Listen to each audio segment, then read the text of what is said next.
Unlike these assorted ignorami, I'm not surprised to see you here. The beast is dead, all thanks to you, I suppose. I was listening to the beast's death rattles when these lunatics broke in, wrecked the place, and dragged me here to tend to their cuts and bruises. Thankfully, I was able to bring some of my paraphernalia with me. The balance of power is shifting in your favor, O murderer of nightmares. If I am in possession of anything that might smooth the transition of governance, don't hesitate to ask. You'll find my terms quite reasonable. You can ask, but you might not like the answer. You can ask, but you might not like the answer. Yes, what is it? Yes, what is it?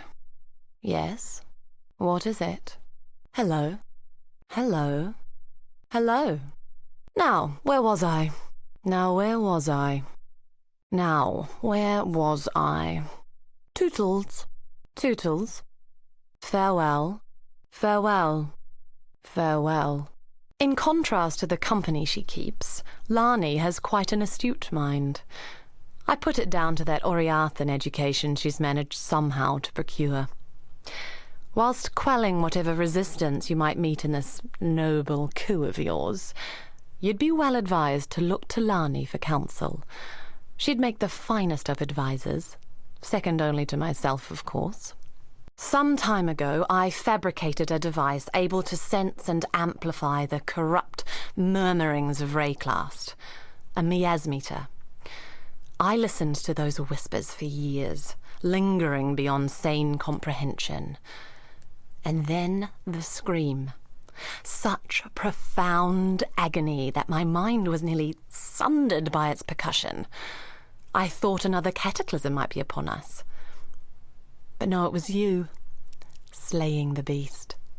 I was witness to a singularly potent cadence.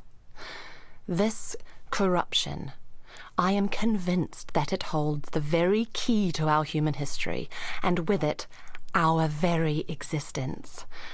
Yet without the miasmeter, I'm condemned to deafened ignorance. It remains in Piety's laboratory, as long as Utula's miscreants haven't vandalized the poor thing. Find it. I simply can't express how wondrous it is to see you. What? No, not you, exile. The miasmeter. The hope of humanity lies in this beautiful device and the precious knowledge it shall divulge. Far more useful than an accidental hulk of meat and instinct like yourself. In fact, I wouldn't be surprised to discover that your slaying of the beast correlates directly to the strife we must currently suffer. At least you've proved useful enough to return the miasmeter to me. That deserves some small reward, I suppose. Utula might appear to conduct himself with honesty and honour, yet has all the telltale signs of a desperate man born of desperate times. As the cornered animal will bite and claw, the cornered man will lie, steal and murder in the name of survival. It's understandable, and deadly if underestimated. I told you so. What more need I say? I can't really fault Justicar Casticus, a man committed, heart and soul, to upholding the law. Of course, law isn't the same thing as justice, and men like Casticus lack the imagination necessary to make that distinction. Avarice, innocence. I'm not sure there's a great deal of difference. Around the time I heard the beast's mortal scream, the newly appointed High Templar Avarius went through something of a revelation. The manner in which he speaks and acts now would indicate that he believes, without doubt, that he is some earthly embodiment of God. That's faith for you. It'll reduce grown men to the madness of infancy. I gave Piety everything, devoted my life to her work. What did that thankless bitch do for me in return? Left me here to polish her beakers while she pursued glory in Rayclast. Oh, you killed her, did you? Likely as not, you'd have killed me too had I been there. In that case, perhaps we both got exactly what we deserved. Piety and I have devoted ourselves to the betterment of the human condition. As for our methods, Piety had a saying that summed it up nicely. Would you consider the feelings of the stones when constructing a glorious cathedral in the name of God? Casticus supplied us with slaves, mostly Kardui, and I put them to good use. In fact, I believe their participation in my experiments elevated them from squalor to splendor. Our subjects were able to give their otherwise meaningless lives to something greater than themselves. Isn't that what we all want in the end? People have talked about the return of the gods since the birth of Oriath. It's a gambit employed by charlatans to fleece the weak-minded and morally desperate. Or so it seemed. Avarius and his Templar drones now greet the dawn filled with power and glorious purpose.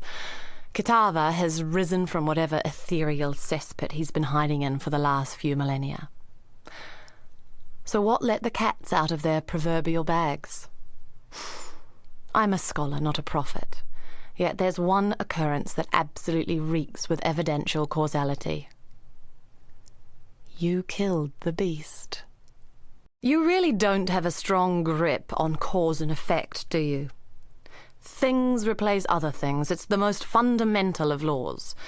The larger the thing you remove, the bigger the rush to fill the space it's left behind. Innocence was the nexus of power in Oriath.